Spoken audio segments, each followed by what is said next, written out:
Et ben écoute, ravi d'enregistrer cet épisode avec toi Audrey. C'est très très cool, entre podcasteurs. Voilà. Parce que ça fait longtemps, ouais, exactement. Je disais justement à Audrey juste avant que c'est agréable d'enregistrer avec des podcasteurs qui savent. Parce que du coup, tu connais un peu la partie technique, mais tu sais aussi la difficulté que ça peut être de partager un message et de le délivrer à la cible, plus les gens qui ne sont pas encore forcément informés et qu'on a envie de toucher quand même. Petit message du coup, si vous commencez cet épisode, si vous l'aimez cet épisode, et d'ailleurs même si le titre vous a fait plaisir, n'hésitez pas à le partager, et n'hésitez pas à en parler à vos amis, parce que le bouche à oreille c'est ce qui nous aide le plus à grandir. Voilà, c'était une petite intermède avant même d'avoir démarré l'épisode. Aujourd'hui, on va discuter des limites planétaires. C'est un épisode qu'on n'a jamais fait encore. On n'a pas parlé de limites planétaires en plus de 120 épisodes, en plus de 2 ans et demi de contenu. Alors, non. Mais qu'est-ce qui s'est passé ? Eh ben, écoute, je pense qu'on l'a abordé en filigrane dans plusieurs épisodes, et notamment assez récemment avec Nathanael Wallenhorst, où on a parlé d'anthropocène. Évidemment, l'anthropocène, c'est l'impact humain sur la planète, donc on ne peut pas ne pas parler de limites planétaires, mais on n'a même pas évoqué, je pense, le mot limite planétaire dans l'épisode, ou alors très très vaguement, quoi. Donc ravi de rendre ça très très explicite dans ce podcast avec toi, et puis de parler aussi de ton vécu, de ton déclic, de rencontres un peu fabuleuses que tu as faites lors de ce podcast, parce que tu as eu des invités qui sont des maîtres à penser sur leur sujet de prédilection à chaque fois. Tu as essayé de faire le tour avec ce podcast Dernière Limite, donc que tu as sorti avec Saga Sound il y a 2 ans pour une date anniversaire un peu importante, celle de la sortie du rapport Meadows sur les limites à la croissance, mais du coup sur les limites en général. Et c'est de ça dont on va parler aujourd'hui. Ravi d'être là en tout cas. Bienvenue dans The Big Shift, et je te laisse te présenter si tu le souhaites pour les auditeurs. Donc, je m'appelle Audrey Boelly, moi je suis ingénieure de formation et donc journaliste scientifique. J'ai travaillé plusieurs années au magazine Science et Avenir notamment. Et puis, en fait, vraiment, mon cœur de métier, c'est la vulgarisation scientifique. Et j'ai eu un déclic sur les questions environnementales. Alors, ça fait longtemps que je travaille, justement, enfin, je touchais à tous les aspects de la science, et donc évidemment aux questions environnementales. Mais voilà, c'est un peu une preuve que les chiffres ne suffisent pas, parce que j'étais abreuvée, effectivement, de chiffres, d'études, voilà, de tribunes de scientifiques qui alertaient, etc. Et évidemment, je me sentais concernée par ces sujets, mais finalement, le déclic est arrivé plus tard, en fin 2018, début 2019. Et à ce moment-là, en fait, notamment par la lecture du rapport Meadows, dont on va, j'imagine, parler. Oh oui. Voilà, ce qui fait que j'ai décidé de m'engager vraiment sur ces sujets, de quitter mon poste en rédaction et de vraiment me consacrer en tant que journaliste sur ce sujet des limites planétaires. Tu étais complètement indépendante quand tu as créé ce podcast ? Oui, tout à fait. Oui. J'ai quitté mon job et je me suis lancée. C'était mon premier projet, c'était le podcast. Maintenant, il a donné naissance à un livre éponyme qui s'appelle aussi donc, Dernière Limite. Et l'idée, c'est de continuer à développer plein de supports, de plein de formes pour toucher un maximum de public autour de ce message des limites planétaires, qui est pour moi, en fait, qui m'a permis de prendre conscience de l'ampleur du problème. Et donc de la nécessité de se mettre à agir. Et je me dis, si moi, ça a eu cet effet sur moi, potentiellement, ça pourrait avoir le même effet sur d'autres personnes. Donc voilà. Et en tant que journaliste scientifique, je pense que je suis plutôt pas mal placée pour justement essayer de jouer ce rôle de passeur autour de ce message, de dire, il n'y a pas que le climat. Bien sûr, c'est en soi une menace existentielle pour l'humanité, mais d'avoir une vision systémique, globale de l'ensemble des enjeux écologiques, en fait, ça donne une dimension tout autre. Et on voit qu'il faut repenser complètement finalement notre modèle, et pas juste, c'est pas juste une problématique technologique, parce qu'on peut se dire quand on pense qu'au climat, si on reste dans une optique finalement un peu croissance verte, ce qui est le cas aujourd'hui, c'est la direction finalement qu'on aborde, c'est de se dire, voilà, on ne change rien à notre mode de vie, et finalement les ingénieurs vont se charger de décarboner notre énergie. Voilà, ça suffit pour régler le problème du climat. Mais sauf qu'on dépasse, on va en parler, 6 limites planétaires sur 9, donc on voit bien que c'est pas le seul problème et qu'il faut vraiment changer tout le système. Voilà. Ouais. Alors avant de commencer, on a commencé un petit exercice sur un épisode qui est sorti aujourd'hui d'ailleurs, donc là c'est le jour de l'enregistrement, mais on a commencé un petit exercice avec Salomé Saké il y a 2 semaines, qui s'est prêté au jeu et qui a bien aimé. Et ce que tu vas bien aimer, tu me diras. L'idée c'est d'essayer de comprendre quelle est ton opinion de base sur certains sujets en répondant à des questions de façon assez rapide et avec le moins de mots possible. Donc j'ai préparé 7-8 questions pour que tu puisses me dire oui ou non en fonction de ce que tu imagines être le plus vrai. Est-ce que tu penses que l'humanité a déjà dépassé le point de non-retour en termes de limites planétaires ? Alors, je peux répondre oui, dans le sens où, par exemple, pour le climat, on ne reviendra pas en arrière à l'échelle de plusieurs siècles, donc à l'échelle des vies humaines. Donc oui, dans ce cadre-là, oui, tout à fait. Il n'y a pas de retour en arrière. Est-ce que le changement climatique est la limite planétaire la plus critique actuellement ?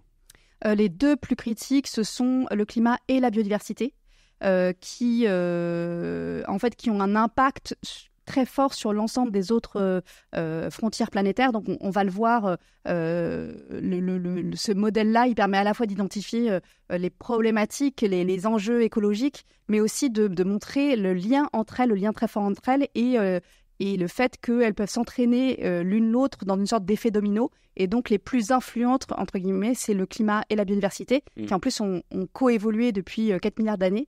Et donc, finalement, contribue à définir ce qu'on appelle le système Terre, enfin de l'état d'équilibre dans lequel on est aujourd'hui. Est-ce que tu penses que les technologies vertes peuvent nous sauver ? Il faut répondre par oui, par non, je dirais non, très clairement, puisque, un peu comme je l'expliquais tout à l'heure, en fait, c'est un système entier qu'il faut changer, puisqu'on dépasse l'ensemble des limites physiques un grand nombre de limites physiques de la planète, et on s'approche d'autres, notamment, et on en parlera, j'imagine, des limites d'extractivité, notamment des métaux dont on a besoin pour ces technologies, et puis que les technologies entraînent un effet rebond. Donc ça veut dire que si on est plus efficace par exemple et qu'on consomme moins d'énergie grâce à une technologie, eh bien l'usage augmente, c'est ce que nous montre l'histoire des techniques et des technologies. Et donc, du coup, on se retrouve à finalement consommer plus d'énergie, plus de métaux, plus d'eau, etc. Donc, non, ça ne nous emmène pas du tout dans la bonne direction. Faut-il faire lire le rapport Meadows aux lycéens ? Ah oui, complètement. En plus, c'est vraiment, et ça, j'encourage tous les auditeurs à lire ce rapport, parce qu'on peut se dire, oh là là, un rapport scientifique, c'est fait pour les scientifiques. Et là, il a vraiment été écrit pour le grand public. D'ailleurs, ça a été un best-seller, plus de 10 millions d'exemplaires, traduit en 36 langues. Vraiment, on est sur un niveau biblique, quoi. Oui, presque. Non, mais ce que je veux dire, c'est que c'est vraiment accessible à tous. Et donc, je recommande vivement la lecture du rapport Meadows à partir du lycée. L'agriculture biologique ou l'agroécologie peut-elle nourrir toute la planète ? Oui, l'agroécologie peut nourrir toute la planète. Aujourd'hui, c'est dans les rapports de la FAO. C'est absolument prouvé par les études. Et ça, évidemment, c'est pas l'agroécologie seule. Il faut changer aussi les usages, c'est-à-dire réduire le gaspillage alimentaire et manger beaucoup, beaucoup moins de viande. Mais si on fait tout ça, effectivement, on peut nourrir 10 milliards d'humains en 2050. Est-ce que tu es confiante dans les 10 prochaines années ? Je sais parce que c'est du moyen terme, c'est oui. très très compliqué comme question, justement. Après, comme beaucoup de gens et comme la majorité des gens, j'imagine, poser cette question en boucle, et finalement cette question elle pèse énormément et elle prend énormément d'énergie, elle est vraiment très très anxiogène. J'essaye de ne plus me la poser. En fait, je pense que la question clé, c'est qu'est-ce qu'on peut faire aujourd'hui et se mettre dans l'action finalement. J'ai réalisé que c'était pas que finalement c'était pas la question clé, parce qu'on n'avait pas la réponse et parce qu'on pouvait justement rester bloqué et perdre beaucoup d'énergie sur cette question, que la question clé c'est surtout qu'est-ce que nous on peut faire individuellement et collectivement pour avancer. La même chose pour les 30 prochaines années alors. Oui, tout à fait. Écoute, merci beaucoup, je trouve ça très intéressant parce que j'essaye souvent de dire dans le podcast que on essaye dans The Big Shift de travailler sur des silos de la transition écologique. En fait, on a 130 épisodes. Et toi, ça doit te paraître énorme parce que du coup, en 13, tu avais décidé que tu avais fait le tour. mais du coup, on a 130 épisodes. Non, mais c'est vrai que du coup, moi, il y a plusieurs moments où je me suis dit, attends, là, c'est bon, j'en ai déjà parlé. Puis après, tu rouvres une boîte de Pandore et tu te rends compte qu'il y a des dizaines d'épisodes qui te manquent à ton podcast, notamment sur les limites planétaires. Mais voilà, du coup, j'avais décidé que dans The Big Shift, on regardait par des lorgnettes d'experts des sujets, des silos très spécifiques de la transition écologique, alors que ce soit sur la partie climatique, biodiversité, alimentation, économie, politique, tout ce que tu veux. Et que du coup, j'aimerais bien qu'il y ait des épisodes qui fassent le lien entre ces différents silos de temps en temps, parce que la transition écologique est une transition qui est systémique et qui ne peut pas juste se résumer à un point. Et on en parlait rapidement sur la partie climatique et on va en reparler après. Mais voilà, et du coup, je trouve ça très très cool de faire cet épisode avec toi, parce que j'ai l'impression qu'on est sur un de ces épisodes qui va faire des petits sauts de puce entre les différents silos et qui va expliquer ce qui se passe en fait et pourquoi est-ce que le climat n'est pas forcément le seul impactant quand on parle de transition écologique ou quand on parle de chute de la biodiversité, etc. Et donc voilà, très content de faire cet épisode pour pouvoir faire ce lien entre les silos. Et je pense que oui, les deux sont nécessaires. Hein. C'est la vision systémique, elle est absolument indispensable. Et après, pour comprendre chacun des sujets, parce que moi, dans mes 13 épisodes du podcast Dernière Limite, en fait, effectivement, je ne fais qu'ouvrir des portes. Mais pour vraiment comprendre les sujets, après, il faut écouter The Big Shift. Voilà, donc la porte d'entrée, c'est Dernière Limite, produit par Audrey Boilly. Et puis la suite, c'est The Big Shift. D'ailleurs, si vous trouvez qu'il y a trop d'épisodes sur The Big Shift, 130, je peux comprendre que ce soit compliqué. J'ai créé un site web sur lequel vous avez des catégories et vous avez des playlists de lecture en fonction de vos centres d'intérêt. Et donc, si vous voulez commencer à vous imprégner de la transition écologique sur la partie énergétique, vous avez une dizaine d'épisodes là-dessus avec une liste et qui vous explique à chaque fois sur quel épisode partir si vous avez besoin. Si vous posez plein de questions sur le nucléaire, on a une autre journaliste scientifique qui est passée dans le podcast, c'est Anne-Claire Poirier, qui a d'ailleurs un avis très complémentaire au tien. Sur la question de pourquoi est-ce qu'on doit faire profiter aux gens de vos connaissances. Et donc voilà, on a beaucoup de playlists de lecture et si jamais vous ne savez pas par où démarrer, vous pouvez aussi me contacter sur LinkedIn et me dire j'ai envie de commencer le podcast mais je ne sais pas quoi faire. Et vous prenez 2-3 secondes et vous me dites je suis intéressé par tel et tel sujet et moi je vous renvoie les 5 épisodes qui vont vous intéresser. Voilà pour la deuxième intermède. Déjà ça fait 10 minutes qu'on enregistre, il y a déjà eu 2 intermèdes de pub sur le podcast. Qu'est-ce qui t'a poussé à créer ce podcast Dernière Limite ? Moi, c'est vraiment la prise de conscience autour du fait que, on n'était pas, c'est un peu ce que j'ai dit tout à l'heure, on n'était pas uniquement sur un problème de climat, ce qui change complètement la perspective. Et ça, en fait, j'en ai pris conscience en lisant le rapport Meadows, principalement. Alors ça, c'est pour la prise de conscience sur les limites planétaires. Après, il y a aussi un déclic personnel, émotionnel. Et c'est là qu'on se rend compte qu'en fait, on a l'impression qu'on est des êtres rationnels, qu'on est mus par finalement des données, des faits, etc. Et en fait, on voit bien que ça ne suffit pas. Moi, ce qui m'a aussi mis dans l'action, c'était concomitant avec l'engagement de Greta Thunberg, son discours à l'ONU, etc. Et en fait, il se trouve que j'ai 2 filles qui ont 11 et 13 ans. Et je me suis dit, finalement, dans quelques années, elles pourront me dire ce que dit Greta aujourd'hui et me dire que je savais que je n'ai rien fait. Et j'avoue que ça m'a vraiment glacé le sang.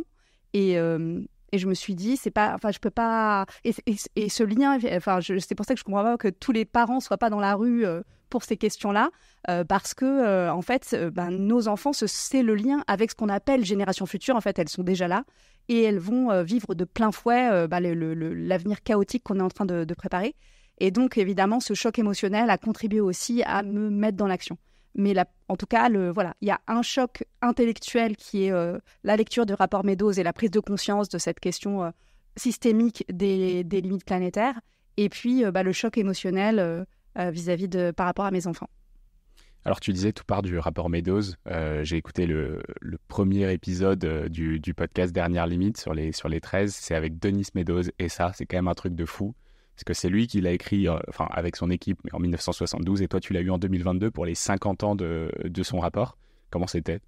Oui, l'objectif c'était vraiment, moi c'est mon point de départ et donc c'est le point de départ du podcast et c'est symboliquement le fait de le lancer au moment des 50 ans. Ça m'a paru quelque chose d'assez évident. Et la première personne que j'ai voulu interviewer, c'est évidemment Denis Meadows, qui parle très peu. C'est ça qui est fou. Voilà. Il parle très peu, même si on le retrouve aussi dans d'autres... dans Sismic, je crois qu'il a fait un épisode... Il est passé chez Julien, ouais. Voilà. Dans Sismic. Mais oui, pour moi, c'était un grand moment, parce que déjà, c'est un grand monsieur, évidemment, qui a fait partie des premiers à lancer l'alerte il y a 50 ans, qui a tenu bon pendant ces 50 années où en fait, alors on parle souvent d'inaction climatique, d'inaction écologique. En fait, on n'est pas du tout face à une inaction, on est face à une accélération exponentielle du problème qu'on appelle la grande accélération. Et donc qui a tenu bon en tant que lanceur d'alerte, qui est toujours sur pied à 80 ans, combatif. Et c'est vrai, c'est assez admirable.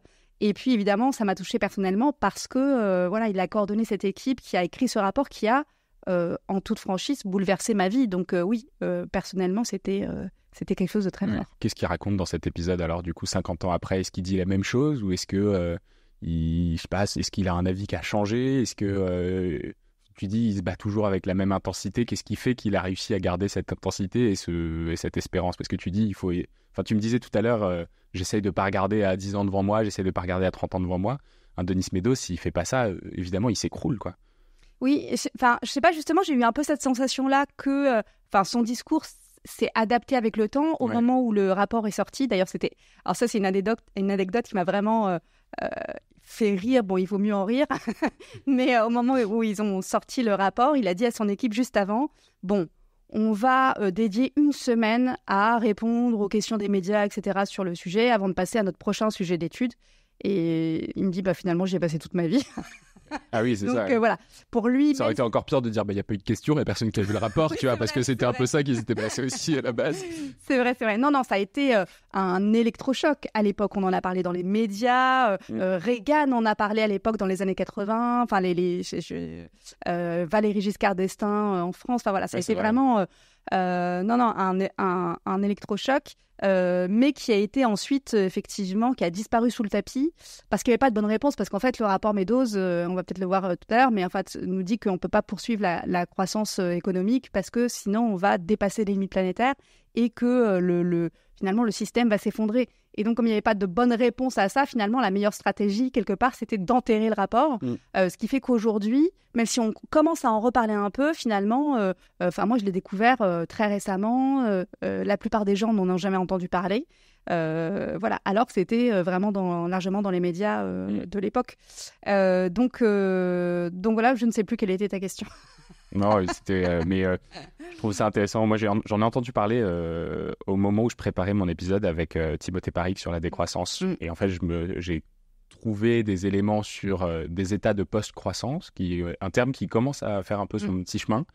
Et du coup, j'avais découvert la théorie de Kate Raworth, donc l'économie du donut, où on reste à l'intérieur des limites planétaires, mais en assouvissant les besoins principaux des êtres humains. Donc, naviguer entre le milieu du donut et puis l'extérieur qu'on n'a pas le droit d'aller toucher. Oui, et effectivement, ça devrait, moi j'en parle tout le temps parce que ça devrait être l'objectif de nos sociétés, au lieu de courir après la croissance économique qui aujourd'hui n'apporte plus bien-être, mais j'imagine que Timothée Parric en a parlé extensivement. C'était il y a 2 ans, tu sais. Ah d'accord, ok. Et donc pour ceux qui n'ont pas encore écécouté cet épisode, allez-y.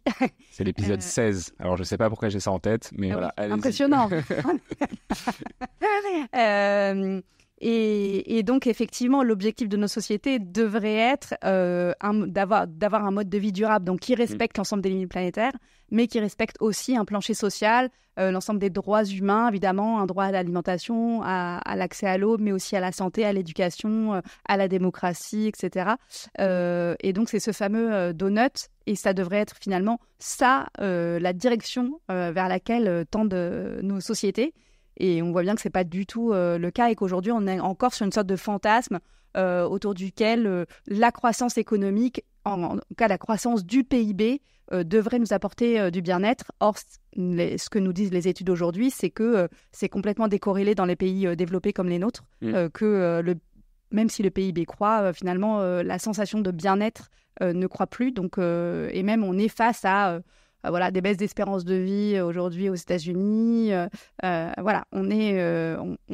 C'est plus du tout corrélé, donc c'est plus du tout le bon objectif. Et ça y est, je me rappelle de ta question tout à l'heure. Qu'est-ce que dit Denis Meadows ? Et donc, ce qu'il dit, un peu comme beaucoup de climatologues aujourd'hui, c'est un peu sa traduction de chaque dixième de degré compte. C'est-à-dire que oui, on a dépassé aujourd'hui un certain nombre de limites. En fait, quand il parlait il y a 50 ans, ce qu'il nous disait, c'est... il est encore temps d'agir. On vous alerte à l'avance. Et donc, c'est super. Comme ça, on peut prendre les mesures nécessaires. Évidemment, il y a un deuxième opus du rapport qui est publié en 92 qui s'appelle Beyond Limits. Donc, on avait déjà dépassé un certain nombre de limites.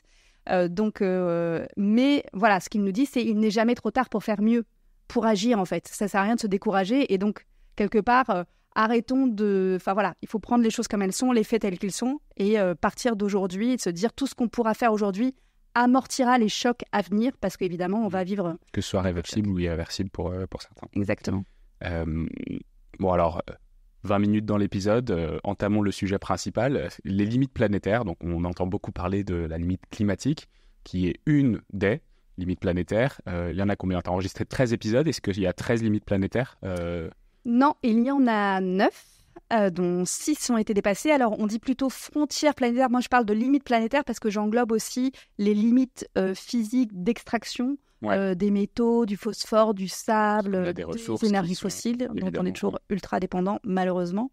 Donc, mais sinon, ce modèle-là qui a été établi par des chercheurs en 2009 du Stockholm Resilience Center, on parle plutôt de frontières parce que cette frontière, on peut la dépasser, alors que une limite, c'est une limite d'extraction. Quand il n'y a plus de cuivre, il n'y a plus de cuivre. Enfin, en tout cas, quand on n'est plus capable d'aller le chercher, c'est terminé. Voilà. Et donc, non, il y en a 9. Moi, j'ai fait 13... 9 connus ou 9, on est sûr quasiment qu'aujourd'hui, si on arrive à respecter ces 9-là, tout ira bien? Ou est-ce que c'est possible qu'on se dise, en fait, il y en a 12 ou il y en a 13, j'en sais rien? Non, c'est un modèle qui est évolutif, qui est très jeune d'ailleurs, même s'il est vraiment très reconnu par la communauté scientifique, énormément repris et d'ailleurs cité dans le dernier rapport du GIEC. Oui, c'est vrai.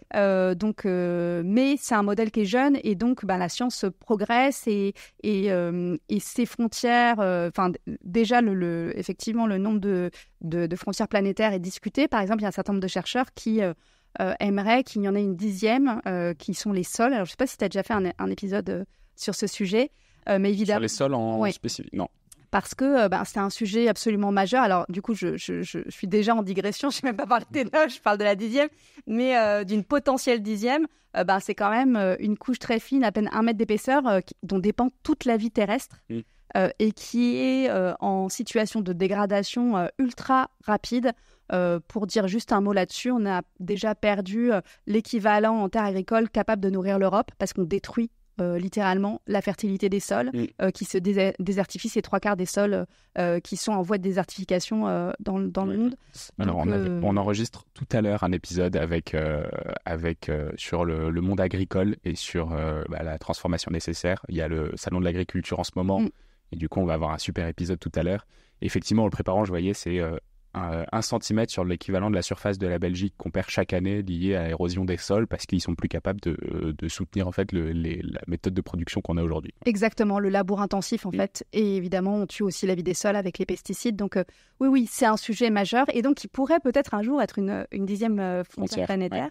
Et donc parmi les 9, pour rester sur le modèle actuel, l'idée des chercheurs, c'était d'essayer de déterminer quels sont les équilibres biophysiques, les équilibres naturels qui sont vraiment structurants du système Terre dans lequel nous vivons actuellement. Pour le dire rapidement, en fait, ce système Terre, mais Nathanaël en a un petit peu parlé, c'est l'équilibre qu'on vit depuis 11 700 ans à peu près de l'Holocène, donc qui est en fait la Terre vit une alternance d'ère interglaciaire et glaciaire, et là on est dans une ère interglaciaire qui s'appelle l'Holocène avec des conditions extrêmement stables.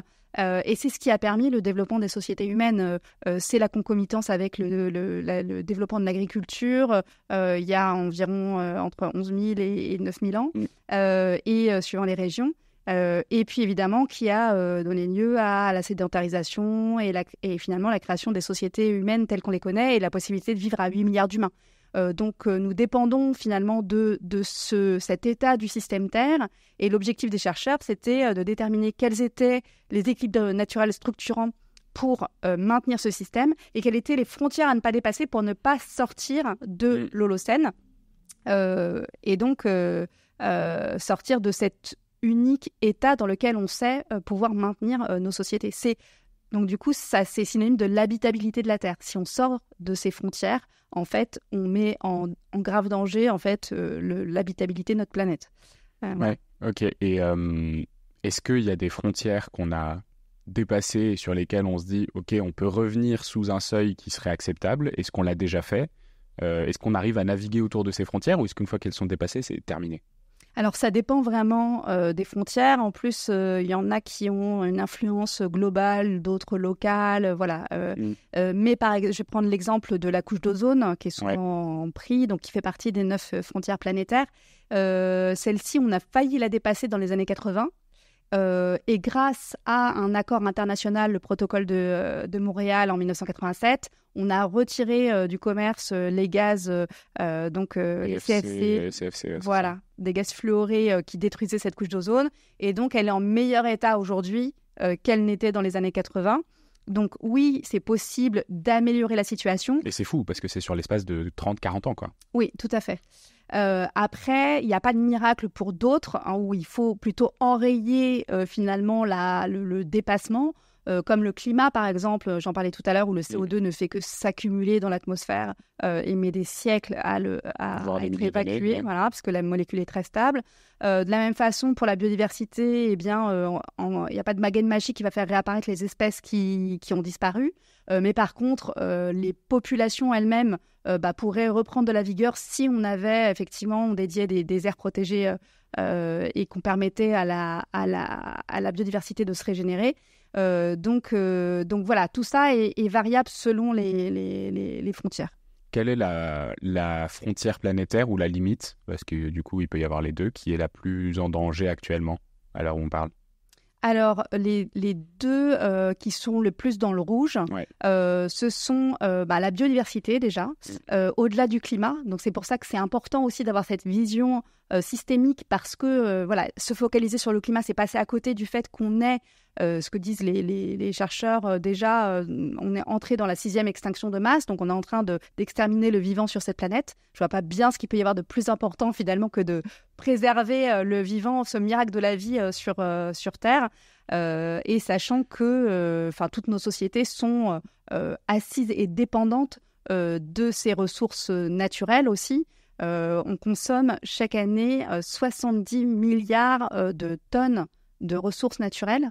Donc on a l'impression que finalement dans notre monde urbain, numérisé, on est un peu hors sol, on s'est un peu extrait de la nature. C'est évidemment complètement l'inverse. Et un chiffre qui m'a beaucoup marqué et que je cite quand je vais en entreprise, c'est parce qu'en fait on fait malheureusement et de façon absolument absurde passer l'économie à avant la biodiversité par exemple. C'est au moins la moitié du PIB. Ça c'est un chiffre qui est extrait d'un rapport qui a été réalisé pour Davos en 2020. Au moins la moitié du PIB dépend directement de la biodiversité. Alors après, on peut se dire, mais c'est même 100% parce que finalement, on pourrait même pas survivre parce que on dépend de la nourriture qui est fournie par cet écosystème. Donc c'est un peu absurde, même ce calcul est un peu absurde. C'était encore pire que ça. Nous, alors à Noël, on a enregistré un épisode avec Florent Coureau qui du coup travaille sur les comptabilités socio-environnementales. L'épisode est bien plus intéressant que le titre peut paraître parce que comptabilité, on peut souvent se dire. Et donc, ce qu'il m'expliquait, c'est que donc on appelle ça les services écosystémiques rendus par la nature. Donc, tout ce qu'en fait on prélève sans vraiment le payer, quoi. Et on évaluait ça, donc, selon les études, à 1 à 1,5 fois la hauteur du PIB. Donc, ça veut dire que pour chaque euro de valeur ajoutée qu'on arrive à produire avec nos outils, en fait, on utilise 1,5 € de nature en termes de services écosystémiques au niveau mondial. C'est hallucinant. Voilà, donc ça, il faut absolument que on en ait conscience. Mais voilà, tout ça pour dire que la crise, ça donne l'impression que ça va passer demain. Donc la catastrophe en termes de biodiversité, en fait, on y est déjà jusqu'au cou. On a déjà perdu 2/3 des populations de vertébrés depuis 50 ans. C'est un effondrement drastique. Donc ça, c'est la première... On a parlé de la pêche en plus ces derniers temps. Tout à fait. La pêche, ça fait partie vraiment des choses qui m'ont marqué dans le podcast. J'ai interviewé Philippe Curie, qui est océanographe et un expert de ce qu'on appelle les pêches écosystémiques, qui permettrait de respecter la ressource halieutique et l'équilibre du vivant dans l'océan, tout en pêchant, continuant une activité de pêche. Et donc, c'est vrai que j'avais pas conscience finalement des chiffres abyssaux en fait d'exploitation des océans. Aujourd'hui, c'est 90% des espèces de poissons qui sont soit exploitées à leur maximum, soit surexploitées. Et donc, en quelques décennies, c'est 90% des populations de grands poissons type cabillaud, thon, etc., qui se sont effondrées. Donc, on est vraiment... et malgré l'augmentation des flottes de pêche et l'amélioration des technologies, etc., on n'arrive plus à augmenter le volume de pêche depuis les années 90. Ouais. Parce qu'en fait, les poissons n'ont plus le temps de se reproduire, tout simplement. Donc, c'est... effectivement... Il y a cette semaine, il y a la loi pour la restauration de la nature qui a été votée, limite, mais qui a été votée au Parlement européen. faut prendre toutes les bonnes nouvelles. Ouais, il faut prendre toutes les bonnes nouvelles. Est-ce que du coup ça peut être quelque chose qui permet de rétablir, parce que du coup on parle notamment dans cette loi de restauration des écosystèmes marins en Europe, donc sur la côte atlantique, etc. Est-ce que c'est vraiment des lois qui peuvent aider à revenir sous un seuil de frontières planétaires qu'on a déjà dépassé là-dessus?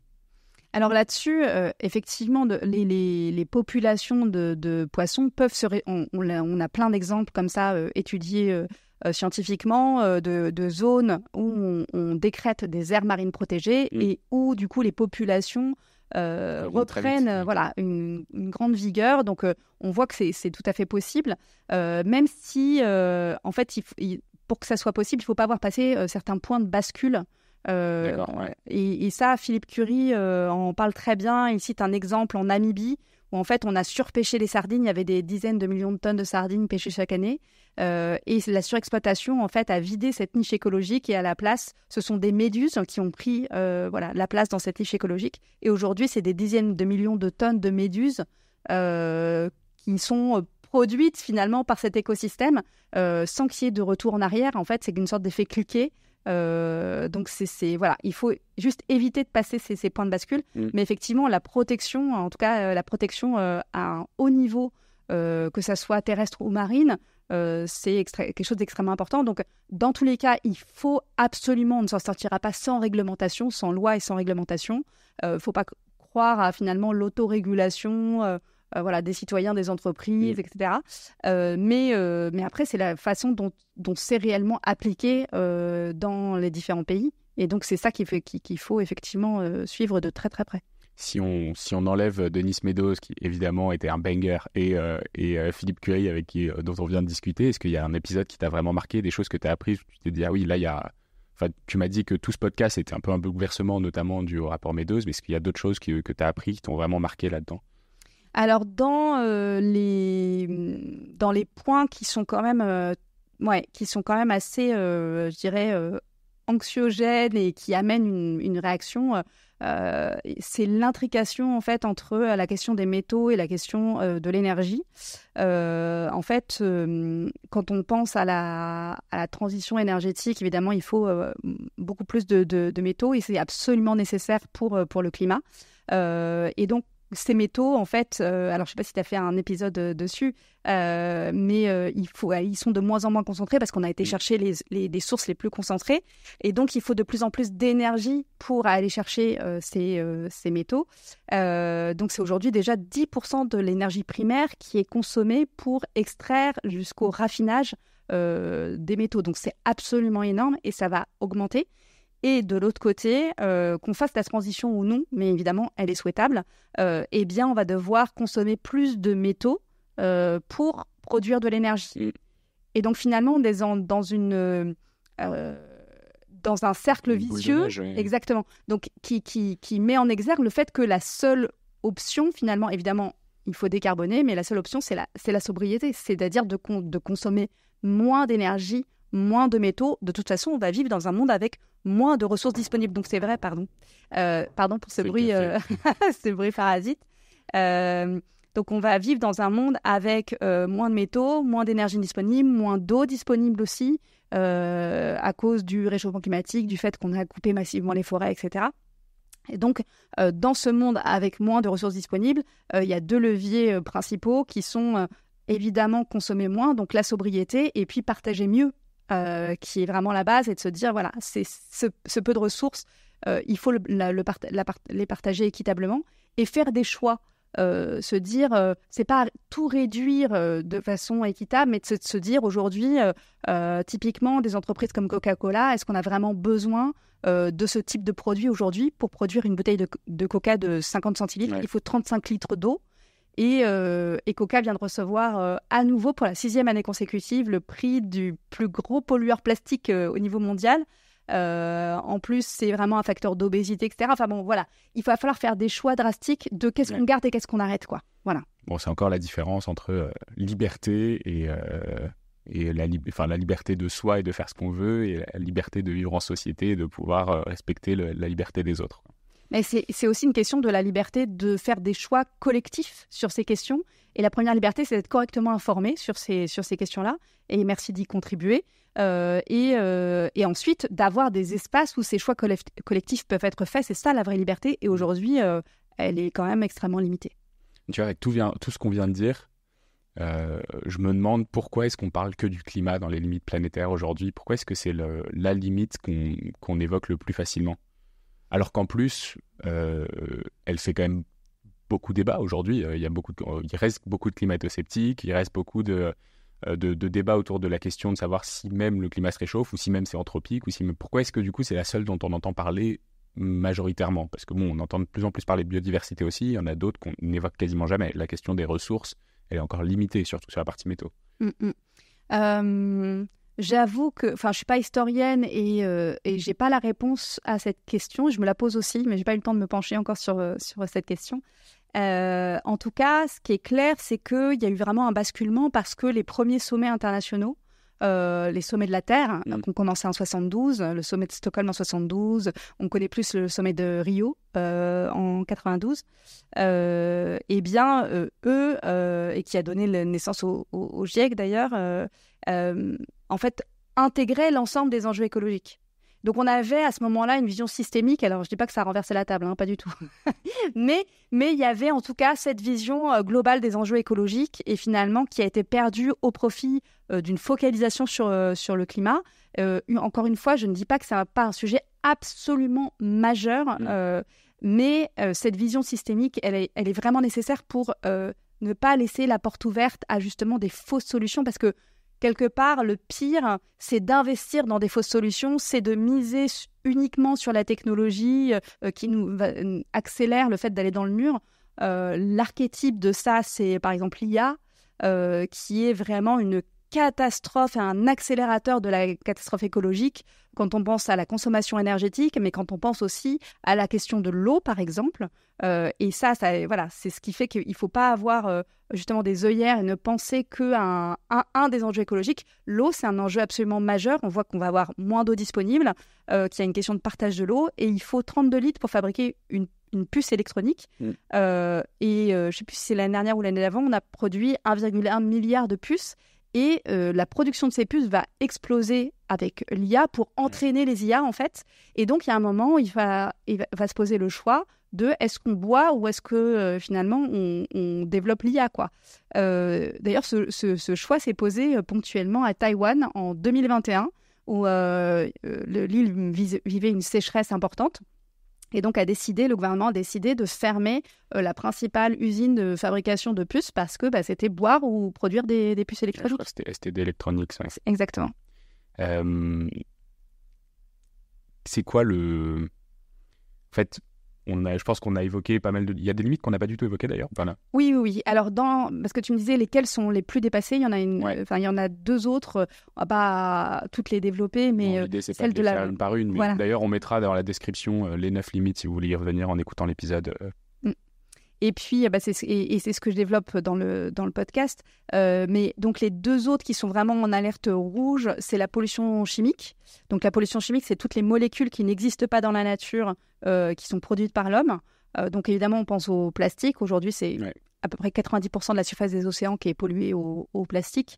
Mais aussi les fameux polluants éternels, les PFAS ou PFAS, qui font qu'aujourd'hui, l'eau de pluie n'est plus potable, ce qui est quand même... Voilà, fait partie de mes chocs personnels d'apprendre que oui. Ouais. Aujourd'hui, les seuils sont dépassés en PFAS. Ouais.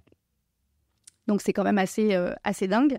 Et qu'on a réussi finalement à polluer presque l'intégralité de la planète. Récemment, il y a quelques mois, des chercheurs ont identifié des microplastiques dans des nuages au-dessus du mont Fuji. Voilà, on en a sur les glaces de l'Himalaya, on en retrouve dans la fosse des Mariannes, la plus profonde du monde. Voilà, on a réussi J'ai pas ça en tête. À pouvoir boire l'eau de pluie. J'avais entendu que l'eau de pluie n'était pas forcément potable, mais me dire que c'est à cause de l'homme, ça, j'avais pas du tout réalisé. Donc oui, ça c'est... Et une autre étude, moi, qui m'a beaucoup marquée, c'est 98% des sols en France sont pollués. C'est une étude de l'INRA. Même les sols de montagne, de forêt, etc. Pourquoi ? Parce que c'est en moyenne 15 produits chimiques, donc beaucoup de pesticides, juste parce que c'est redistribué par l'eau de pluie, en fait, le ruissellement des eaux, etc. Donc, même des terres qui n'ont pas été transformées directement par l'homme, elles reçoivent cette eau de pluie et elles sont beaucoup d'hormones aussi, il me semblait, avec notamment les pilules contraceptives, les genres de choses. Qui polluent aussi les cours d'eau, effectivement. Donc ça, c'est une frontière planétaire qui est extrêmement dépassée. Et une autre, c'est les cycles de l'azote et du phosphore. Donc là, on revient à ton futur épisode sur l'agriculture. Mais là-dessus, en fait, localement, ces frontières sont plus déplacées que celles du climat. Par exemple, alors l'azote et le phosphore, c'est des éléments... Quand tu dis plus déplacés, ça veut dire... Plus dépassés, oui, pardon. Okay. Et donc, l'azote et le phosphore, ce sont des éléments chimiques nécessaires à la vie, comme le carbone, qui ont des cycles comme le carbone. Et en fait, on perturbe ces cycles parce qu'on déverse de grandes quantités d'engrais dans les champs à base d'azote et de phosphore pour doper les rendements et qui viennent polluer massivement les terres, les eaux et en particulier les eaux. Et ça provoque des dérèglements. Alors, en France, on connaît bien la question des algues vertes, parce qu'il y a aussi les lisiers animaux, etc., mais aussi les engrais. Et du coup, ça crée des zones mortes dans les cours d'eau, mais aussi en zone côtière. Il y a à peu près 400 zones côtières qui sont des zones mortes parce qu'il y a eu surproduction d'algues due au dopage en azote et en phosphore et qui mangent tout l'oxygène finalement qui n'est plus disponible du coup pour les autres formes de vie. Maintenant qu'on a évoqué tout ça, il y a quand même un sujet. On est tous les deux podcasteurs, on a tous les deux des podcasts sur la transition écologique du point de vue général. Une question que je me pose quand même au quotidien, c'est comment est-ce qu'on fait pour partager plus massivement ce message. Comment est-ce que toi, tu as réussi à faire ça? Alors, je ne sais pas si j'ai réussi. J'ai essayé en tout cas. Ouais. Mais tu as eu quand même des retours où oui. Tu t'es dit, tiens, ça a eu un impact particulier? Alors, c'est difficile de savoir exactement le profil des gens qui t'écoutent. En tout cas, un retour qui m'a vraiment marqué, c'est celui d'une voisine à moi, alors qu'il n'a pas écouté qu'il n'a pas écouté par hasard, parce que voilà, elle était au courant, mais elle n'y connaissait absolument rien. Et mon objectif avec ce podcast, c'était principalement d'essayer de parler à des gens qui justement n'ont pas de connaissances sur ces questions-là. Comme j'imagine, voilà, c'est aussi un peu ton objectif d'essayer de parler à des nouvelles personnes qui n'ont pas déjà pris conscience. J'ai un gros axe autour de la pédagogie. Malheureusement, au bout de 130 épisodes, parfois je me rends compte que en fait, moi, j'ai appris trop de choses par rapport aux gens qui écoutent un ou deux épisodes de temps en temps. Et donc, il faut réussir à simplifier, mais c'est pas forcément évident. Ouais. Voilà, mais ça, c'est un des enjeux. Et donc, c'était un des objectifs du podcast. Et ça m'a fait vraiment très plaisir parce que non seulement elle avait aucune connaissance scientifique et très peu de connaissances sur ces sujets, et non seulement elle a écouté tous les épisodes intégralement, et ça lui a fait prendre conscience et elle a compris de quoi on parlait et elle a pris conscience du problème et elle s'est mise dans l'action. Enfin, je veux dire, c'était vraiment quelque part un peu le Graal. Voilà, moi, c'est ça évidemment que je vise. Après, on sait qu'on parle aussi, et c'est très bien, à des gens qui ont déjà fait un bout du chemin. Et donc, l'enjeu, c'était à la fois d'être très accessible pour des personnes. Donc, c'est vraiment le métier de vulgarisation scientifique, qui est mon métier de journaliste. Donc, de prendre des sujets qui sont complexes, mais de les mettre à la portée de tous, parce qu'en fait, il n'y a pas de sujet qu'on ne peut pas comprendre, en fait. C'est juste la manière dont on l'explique, mais il y a toujours les bons mots, la bonne façon de l'expliquer. Et je remercie aussi, du coup, tous les intervenants de mon podcast qui ont fait ce travail de façon brillante. Et donc, voilà, de se dire que ça doit parler non seulement à des gens qui n'ont pas du tout de connaissances, mais aussi nourrir des personnes qui viennent chercher plus d'infos sur ces sujets. Et ça, j'ai eu plein de retours, pour le coup, de gens qui m'ont dit, voilà, pourtant qui sont même des gens déjà engagés sur ces sujets et qui m'ont dit, j'ai appris plein de choses. Donc, ça fait vraiment plaisir. Ouais, moi, je pense que les retours qui me marquent le plus, c'est ceux qui, effectivement, des gens que je ne connais pas et qui viennent me voir et qui me disent je ne connaissais pas du tout ces sujets-là. Et ça, pour le coup, je trouve il y a un petit ego trip aussi de ah bah tiens, j'arrive à faire découvrir des trucs à des gens qui connaissent pas ces sujets-là. Mais effectivement, aussi, les plus sympas, c'est quand, là, récemment, j'ai un ami assez proche qui m'envoie des messages en me disant ça y est, je me suis mis à écouter The Big Shift, alors qu'on se voit, je pense, toutes les semaines depuis 10 ans et que ça fait 3 semaines là qu'il se met à écouter The Big Shift et qu'il a écouté 5-6 épisodes. Et ça aussi, c'est des grosses victoires, je pense. Mais ce qui m'a vachement touchée, c'est j'ai reçu des messages via les réseaux sociaux de personnes qui me disent j'ai écouté le podcast et du coup, j'ai pris conscience.